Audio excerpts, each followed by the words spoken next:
नमस्कार आप सभी का। मेरा नाम अदिति है और मैं हैंडराइटिंग की टीचर हूँ।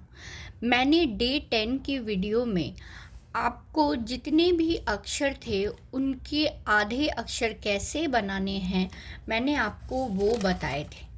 आज मैं डे 11 की वीडियो डाल रही हूँ और डे 11 की वीडियो में अब मैं पूरे वाक्य पे आ रही हूँ, क्योंकि मैंने सारे स्वर, व्यंजन, मात्रा सब कुछ आपको बता दिया है। अब आज जो भी बता रही हूँ, अब पूरे फुल सेंटेंस बता रही हूँ कि अब आपको सेंटेंस कैसे बनाने हैं, और सेंटेंस जो बनाएंगे तो फ़ॉन्ट के साइज़ को भी अब छोटे और बड़े किस तरीके से करके उन्हें लिखने हैं।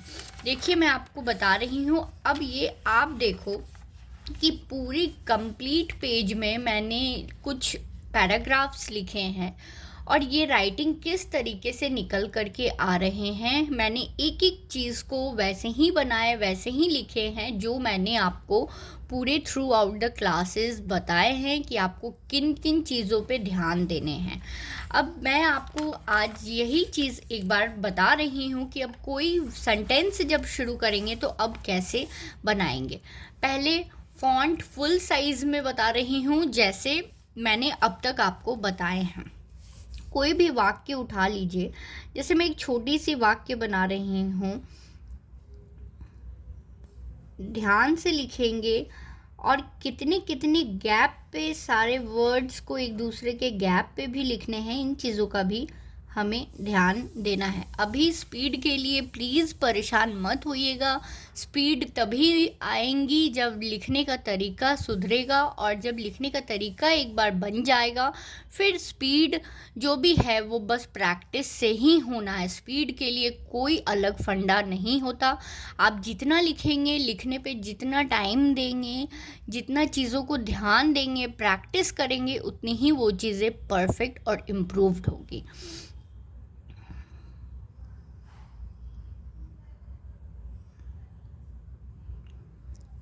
क में छोटी ऊ की मात्रा मैंने आपको बताई थी कि कैसे बनानी है। मात्रा जो भी बनाएंगे वो अक्षर से थोड़ा नीचे आधा त और यहाँ पूरा त, आधा त मात्रा में टच होता है, सामने वाले दूसरे अक्षर में टच करते हुए लिखेंगे।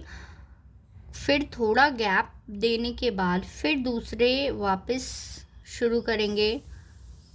ई के लिए क्या बताया था, अच्छे से घुमाते हुए लाएंगे, क्योंकि ये बड़ी की मात्रा है तो ऊपर यहाँ इस तरीके से मात्रा को लगाएंगे। छोटी ई की मात्रा जब किसी अक्षर पे लिखेंगे तो डंडी पहले बनाएंगे। डंडी करने के बाद जब भी लिखेंगे उसके बाद के अक्षर पे उसे डालेंगे। और ए की मात्रा के लिए भी यही बताया था, आगे की तरफ थोड़ा सा टिल्ट करके हमें करना होता है। ए की मात्रा के लिए मैं आपको एक चीज़ और समझाऊंगी। अभी पहले ये मैं सेंटेंस कंप्लीट कर लूँ, उसके बाद मैं बताऊंगी आपको, एक और ट्रिक बताऊंगी।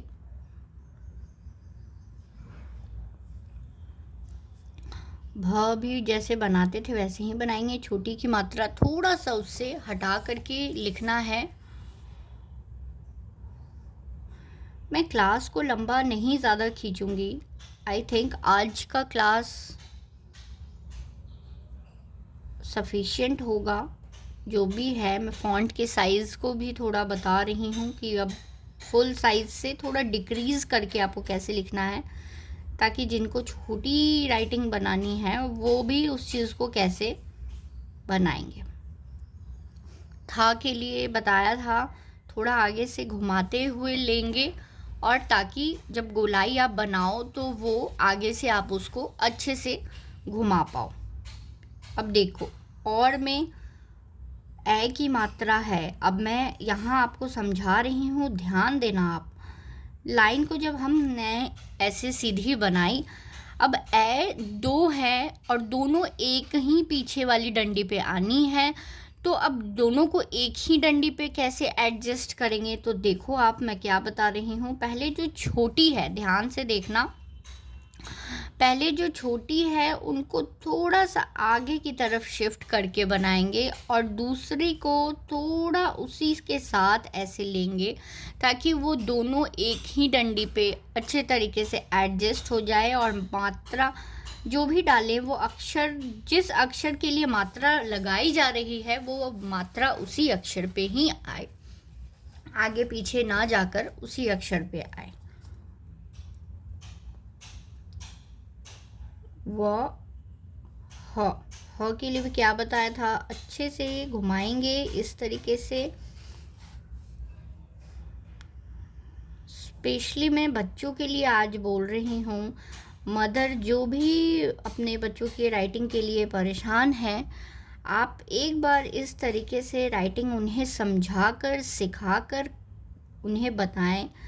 इवन वीडियो जो भी डाल रही हूँ वो वीडियो आप रिपीटेड टाइम्स भी देख करके अपने डाउट्स क्लियर कर सकते हैं। आपको अगर लगे कि हाँ यहाँ ये चीज़ समझ नहीं आ रही तो आप एक बार फिर से वीडियो को देखें, एक बार समझें, बच्चों को समझाएं और उनकी राइटिंग इम्प्रूव होगी। अब इस हिंदी के बाद मैं कर्सिव शुरू करूँगी।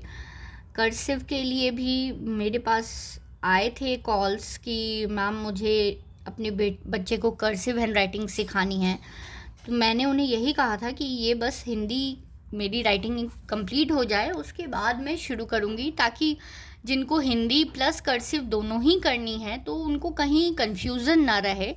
दोनों चीज़ साथ साथ चलने पे कंफ्यूज हो जाएंगे बच्चे, इसलिए मैंने कहा था मैं थोड़ा रुक करके ही कर्सिव की राइटिंग शुरू करूँगी। बहुत टाइम उसमें भी नहीं लगना है, छोटी छोटी चीज़ें मैं वैसे ही बताते जाऊँगी जैसे मैंने अभी इनमें हिंदी में और इसके पहले जो राइटिंग इम्प्रूवमेंट क्लास में बताया था वैसे ही। श के लिए भी वही तरीका अपनाएंगे, थ वाला ही आगे से थोड़ा सा घुमाते हुए लेंगे ताकि जब गोलाई बनाएं आप तो पूरी अच्छे से गोल बने। मैं बीच बीच में बात इसलिए कर रही हूँ कि अभी सेंटेंस जो कि स्पीड नहीं है, इसलिए सेंटेंस को बनाने में थोड़ा टाइम लग रहा है। एक ही सेंटेंस, आप ये मत सोच के परेशान होना कि ये एक सिर्फ सेंटेंस कंप्लीट करने में हमें इतना टाइम लगा तो हम बाकियों की चीज़ को कब लिखेंगे। ये चीज़ के लिए अभी फ़िलहाल परेशान नहीं होइएगा आप, क्योंकि स्पीड आएगी, लेकिन जब प्रैक्टिस आप करोगे, आप रोज़ बैठोगे, एटलीस्ट आप एक पैराग्राफ तो रोज़ लिखो और ख़ुद से करेक्शन करोगे। अब आप जो भी लिखोगे आप खुद अपने साथ एक रेड पेन रखो और रेड पेन के साथ खुद मार्किंग करो कि आपने किस अक्षर को स्पीड में जब आप आए हो तो आपने कहाँ क्या मिस्टेक किया है। जब आप करेक्शन करना शुरू करोगे ना, तब आप जब अगली बार लिखोगे ना तो आप एटलीस्ट उन चीज़ों पे ध्यान देकर लिखोगे कि मुझे ये मिस्टेक्स नहीं करने। और इसी तरीके से किसी भी चीज़ में इम्प्रूवमेंट तभी आता है जब आप खुद उस चीज़ को जज करोगे कि आपने कहाँ क्या सही लिखा है और क्या गलत। ये सेंटेंस कंप्लीट हो चुके हैं, ये अब ये देखोगे आप जब सेंटेंस कंप्लीट होने के बाद जब आप लास्ट में जब सेंटेंस को स्टॉप करते हो तो ये जो हम लाइन लगाते हैं पूर्ण विराम वाले लाइन को, इसको सेंटेंस के साथ लाइन थोड़ा सा ऊपर और थोड़ा सा नीचे की तरफ आता है।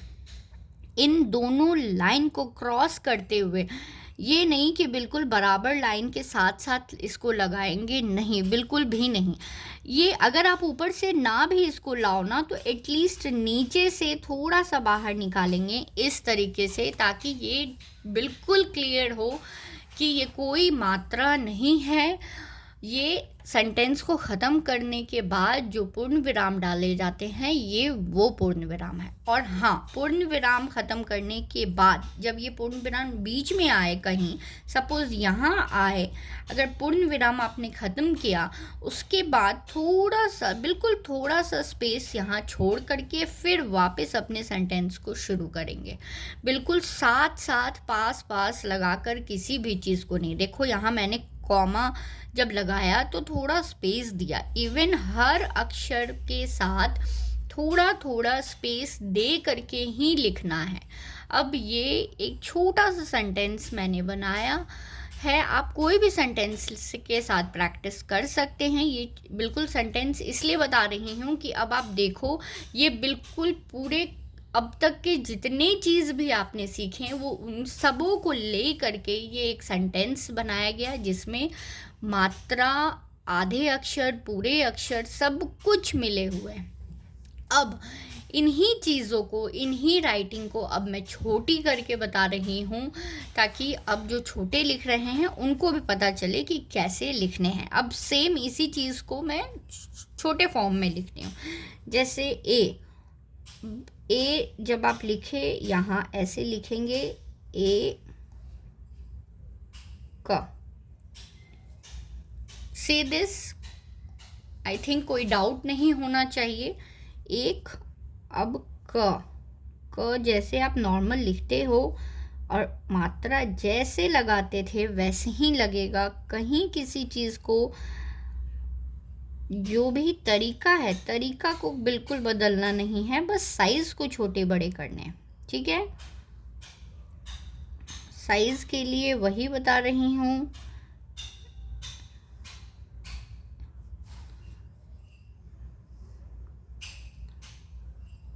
जो बड़ी की मात्रा है या छोटी की मात्रा है, उन्हें भी वैसे ही आप लिखेंगे जैसे अभी लिख रहे थे।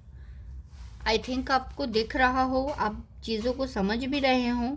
ये बिल्कुल छोटे फॉन्ट में मैं बता रही हूँ। ध्यान रखना, बहुत बड़े बहुत छोटे करके मत लिखना।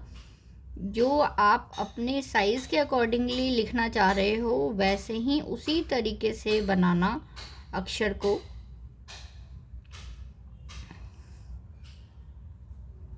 हाँ, लेकिन ये ज़रूर बोलूँगी कि ऐसे लिखना एटलीस्ट कि जो आप लिख रहे हो वो समझ में आए आपको भी, या आपने जो भी अपने नोटबुक्स में लिखे हैं वो आपकी टीचर को, या जो भी जिस भी जगह आप लिख रहे हो वो चीज़ें खुल करके सामने आ रही हो कि आपने क्या लिखे हैं।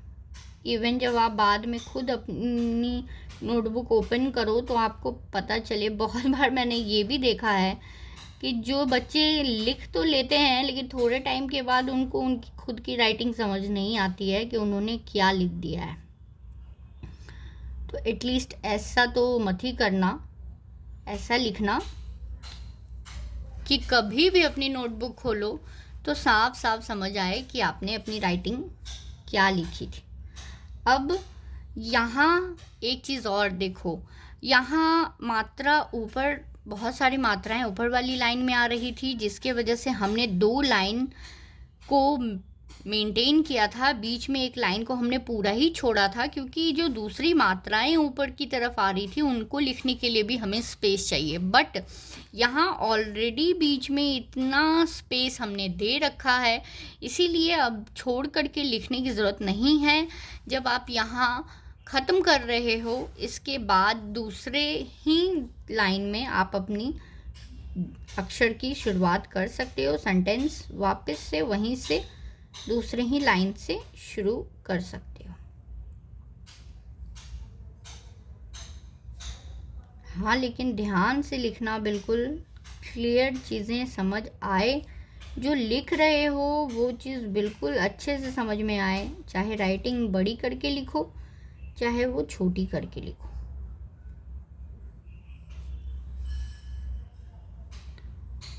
और जो तरीका है वो तरीके को भी ध्यान रखना, हड़बड़ाओ नहीं। अभी स्पीड के लिए स्पीड आएगी, प्रैक्टिस करो, वॉच लगाओ, देखो। अब यहाँ भी वही सेम चीज़ मैंने दोहराया है। जब थ लिखा मैंने, जब सेंटेंस को स्टॉप किया, तो अब इसको ऊपर से यहाँ तक ला करके मैंने इसे ख़त्म किया है। आप देख रहे हो। अब आप देखो, सेंटेंस जो भी बनाए, ऊपर वाले सेंटेंस भी आपको उतने ही क्लियर पता चल रहे हैं और इवन नीचे वाले सेंटेंस भी उतने ही क्लियर पता चल रहे हैं, जबकि साइज़ में काफ़ी फ़र्क है दोनों के। ये इसलिए है क्योंकि एक एक अक्षर, एक एक मात्राएं बिल्कुल साफ सुथरे ढंग से लिखे गए हैं, इसलिए नोटबुक में हर चीज़ बिल्कुल क्लियर है कि आपने क्या लिखा है। मैं यही चीज़ कह रही हूँ, प्रैक्टिस करो, बार बार करो, वीडियोस को आराम से देखो, टाइम दो, हैंड राइटिंग एक बार इम्प्रूव हो जाएगी, फिर आपको अपनी राइटिंग के लिए एटलीस्ट कभी परेशान नहीं होना पड़ेगा। बस सिर्फ आप उसको टाइम टू टाइम थोड़ा ब्रशअप करना, और राइटिंग हमेशा आपकी बहुत अच्छी और बहुत सुंदर बनी रहेगी। आई थिंक अब हिंदी मैं यहीं ख़त्म कर रही हूँ, क्योंकि इससे ज़्यादा एक्सटेंड करने की ज़रूरत नहीं है।